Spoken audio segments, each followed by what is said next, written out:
افشل نظريه في مصر هي نظريه الهابي نيو يير. انت عارف ان هي مش هابي نيو يير، واهلك عارفين ان هي مش هابي نيو يير، وامك اللي رحت قلت لها انا جعان عملت لك قلقاس عارفه ان هي مش هابي نيو يير، وصاحبتك اللي انت رحت قلت لها بحبك قالت لك خلينا اخوات احسن عارفه ان هي مش هابي نيو يير. اصل بالعقل هتيجي منين الهابي نيو يير؟ يعني انت لو جيت بصيت للموضوع من الاول هتلاقي ايه الدنيا؟ هتلاقي يوم راس السنه. يوم راس السنه ده انا مسميه يوم المحرمه، يوم الحرام. اليوم يعني والله لا، اليوم الناس بتزايد فيه مين يعمل حرام اكتر. اللي هو تلاقي اتنين قاعدين، واحد بيقول للتاني صاحبه بقى فاهم، فبيقول له انا هشرب خمره، يقول له انا هشرب حشيش، يقول له انا هتاجر في الجواري، يقول له انا هتاجر في المخدرات.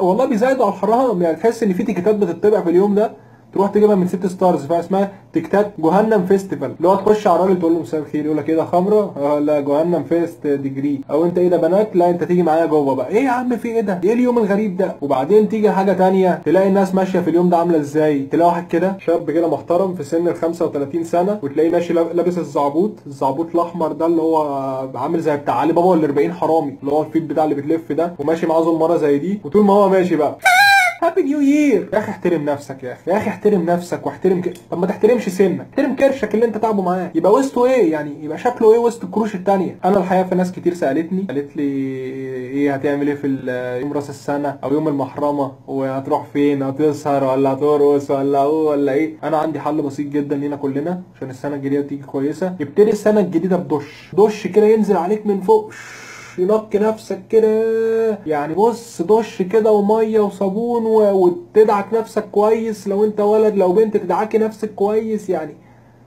دش.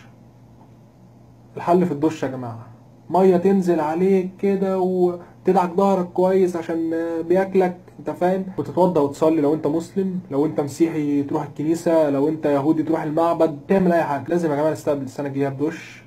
اصل السنه الجديده لو طلعت وحشه اسوأ من اللي قبلها، ايه اللي هيحصل فينا؟ ما انت مش متخيل يعني. هنموت بنيازك، هتلاقي نزيك نزل في مصر حرقنا كلنا، مش هينفع. انا الحقيقه زعلان جدا عشان ما عرفتش اجيب الزعبوط. فلو عجبك الفيديو اعمل لايك وشير وسبسكرايب، لو ما عجبكش الفيديو هات الزعبوط.